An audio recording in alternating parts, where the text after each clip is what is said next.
Olá, sejam bem-vindos ao meu podcast Democracia e Inteligência Artificial. Neste podcast, nós vamos explorar várias angulações no que tange algoritmos, inteligência artificial e como isso afeta o sistema democrático.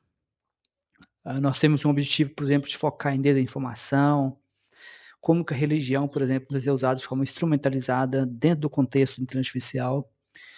E nós vamos também falar sobre a ameaça da democracia no mundo inteiro usando a inteligência artificial. Então, o podcast tem como esse objetivo. O meu nome é Jorge H. Pires, eu sou doutor em Engenharia da Informação, eu tenho vários livros publicados, entre eles o meu livro Democracia e Inteligência Artificial, no qual eu faço uma leitura, um foco bastante, eu diria, rico sobre o uso da inteligência artificial com máquina de desinformação. No mais, eu espero que vocês tenham uma excelente experiência nesse podcast.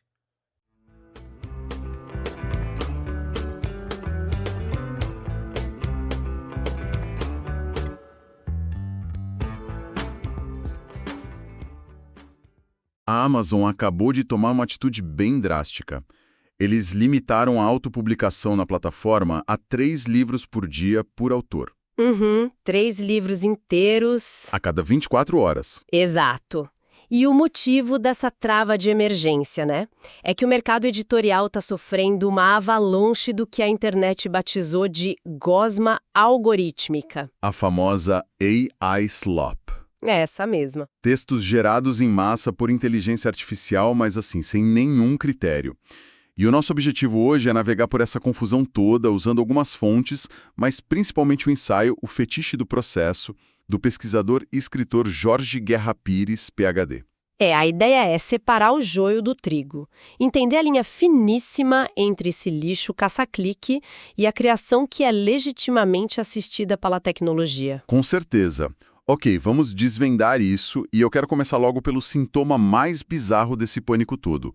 O caso do livro de terror chamado Shy Girl. Nossa, o caso Shy Girl é a autópsia perfeita dessa gosma algorítmica. Totalmente.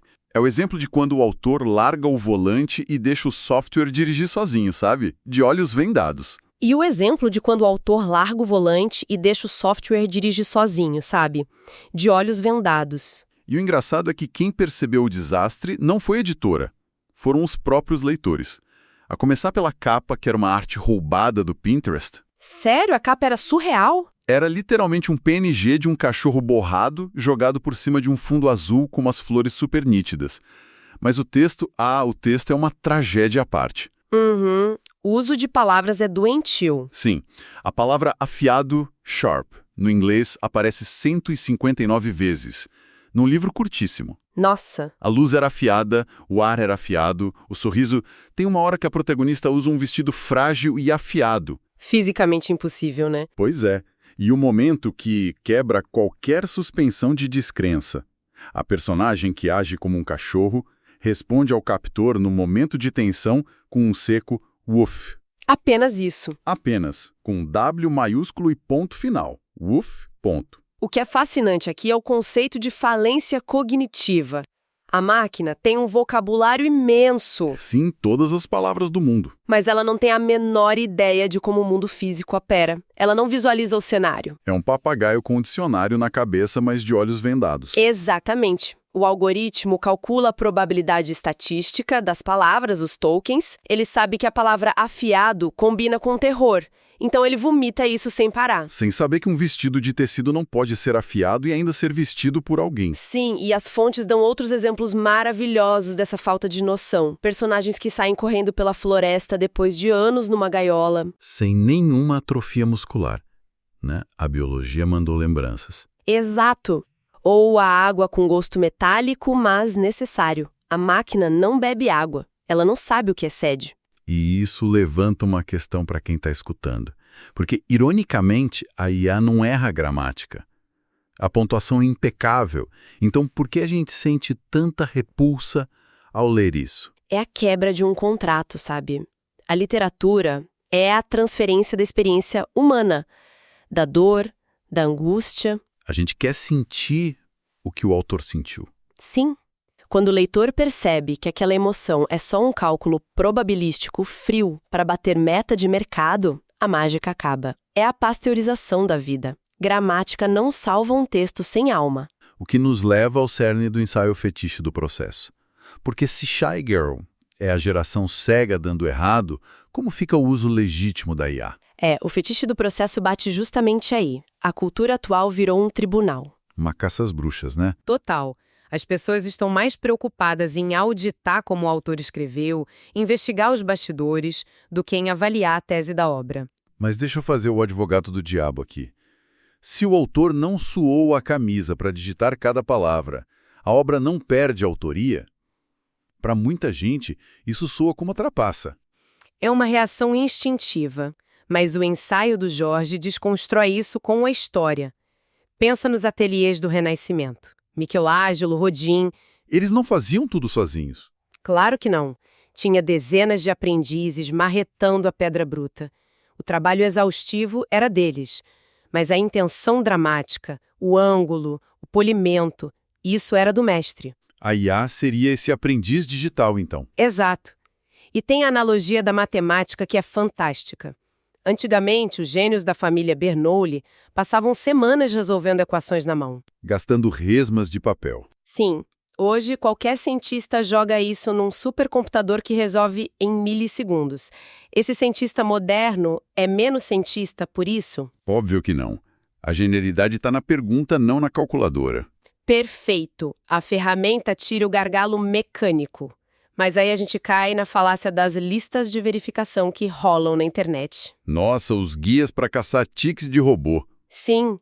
Se o autor usa a palavra tecer para falar de uma trama ou farol como metáfora, o tribunal do Twitter já grita que é IA. E o perigo é que estamos punindo a clareza. Se o texto humano for bem estruturado e coeso, ele é acusado de ser robótico. A gente penaliza a própria precisão humana. E vamos jogar real, o leitor de verdade abandona um livro por tédio, não porque fez uma auditoria mecânica. Com certeza. Aqui é que a coisa fica realmente interessante. Mudando de assunto para rotina de quem escreve. O conceito do escritor 2.0. Isso muda tudo. A melhor analogia das fontes é que escrever um livro hoje parece o lançamento de um aplicativo de celular. É um modelo de startup. O livro deixou de ser um monumento de pedra. Exato. Antigamente o gênio se isolava na floresta por 10 anos buscando o livro perfeito. Aí lançava. Se tivesse um furo, o prejuízo era enorme. Lembra das páginas de erratas no fim dos livros velhos? Nossa, sim. Uma lista de desculpas para corrigir na próxima edição que talvez nem viesse. Mas hoje, com os e-books, a pessoa lança o produto mínimo viável na Amazon ou Google Play.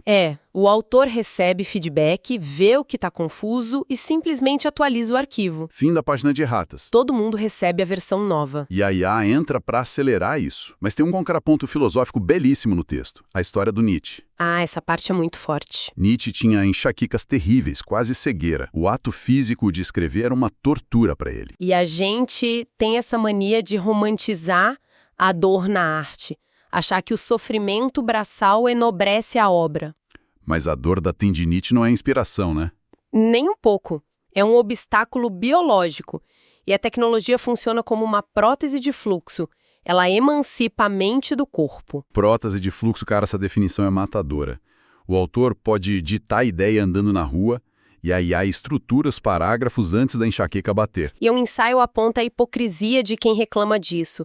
As elites sempre usaram ghostwriters para estruturar os pensamentos. Políticos, celebridades, ninguém cobra que eles digitem cada sílaba sozinhos. Pois é, a IA é só um ghostwriter automatizado e democratizado, para quem não tem o dinheiro de uma grande editora. E essa capacidade absurda de estruturar a informação nos leva para a pesquisa de ponta.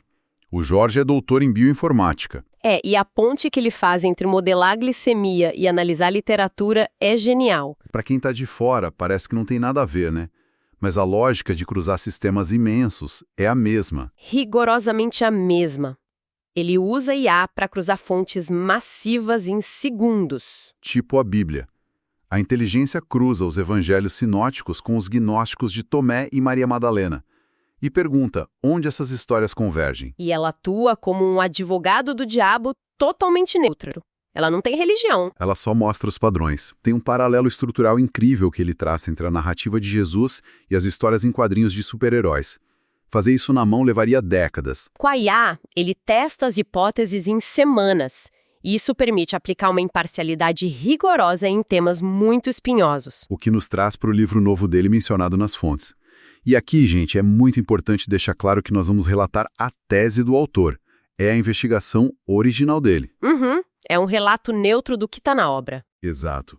O livro é O Paradoxo de Einstein, Ciência, Ética e o Deus Cósmico, o segundo da série Mente Ateísta. E o foco principal investiga um comportamento no Brasil. Sim, a grande pergunta é por que figuras públicas rejeitam tanto rótulo de ateu. O material do autor cita intelectuais muito populares como Leandro Carnal e Drauzio Varela. A tese aponta que eles evitam cruzar certas linhas, assumindo um ateísmo frontal na grande mídia. É uma análise de imagem, né? Total. Ele faz um contraste com o ativista Daniel Sotomayor, que era aberto sobre o ateísmo e acabou saindo dos holofotes da TV. E o contraponto do livro é com as figuras religiosas polêmicas. Isso. A obra cita o pastor Silas Malafaia, que já até debateu com Sotomayor ao vivo. E o texto questiona a matemática dessa tolerância. Como assim? A investigação do autor pergunta por que líderes religiosos podem pedir aviões para os fiéis na TV e continuam intocáveis na mídia, enquanto admitir o ateísmo é tratado como algo tóxico para a carreira. É uma discrepância de tratamento que o livro quer entender. Por que o ateísmo pesa mais negativamente na opinião pública do que atitudes abusivas de algumas instituições? Exatamente isso que o material expõe. E isso levanta uma questão importante que conecta tudo que a gente conversou hoje, seja para analisar religião, política ou até literatura. A ferramenta em si não faz a pesquisa. Exato. A IA não substitui o pesquisador. Ela não sente a indignação da hipocrisia social e não formula tese sociológica. Ela só levanta o peso dos dados. Sim, ela amplia o alcance para que a mente humana foque apenas na parte difícil, fazer as perguntas certas. Então, o que tudo isso significa? Significa que a frustração com aquela gosma algorítmica tipo o livro Shy Girl é super válida. Ninguém quer ler lixo mecânico. Mas a caça às bruxas não resolve nada. O valor da arte não está no software que formatou o parágrafo. Está na curadoria, na intenção humana de criar uma conexão real com quem está do outro lado. As ferramentas vão continuar mudando, mas a gente ainda busca outra alma humana na arte. Perfeito. E para nossa audiência que quer se aprofundar nessa mentalidade eficiente, tem uma dica prática excelente nas fontes. O autor recomenda muito o uso de audiolivros. Ah, isso é transformador. Demais. Você baixa pelo Google Play ou Google Books no smartphone e escuta enquanto lava a louça, cozinha ou caminha. Transforma o tempo morto em tempo cognitivo, né? Exato. Vira um tempo ultra produtivo. E ele também recomenda acompanhar os lançamentos buscando por Jorge Guerra Pires, PhD, no Spotify e no YouTube. Só favoritar para não perder nada. É a melhor forma de deixar o algoritmo trabalhar a nosso favor. Com certeza. Mas para fechar o nosso papo, eu sei que você tem uma provocação final sobre tudo isso. Tenho sim. A gente passou muito tempo criticando a pureza braçal, né? Então a reflexão é a seguinte: se a inteligência artificial vai assumir toda a parte mecânica de alinhar as frases e corrigir a gramática, Que é algo inevitável. totalmente, será que no futuro a gente vai finalmente parar de dar prêmios para quem tem apenas o dom da bela escrita formatada, para começar a premiar de forma pura e direta a originalidade absurda e a profundidade real das nossas ideias? Fica aí o pensamento para quem está escutando a gente hoje.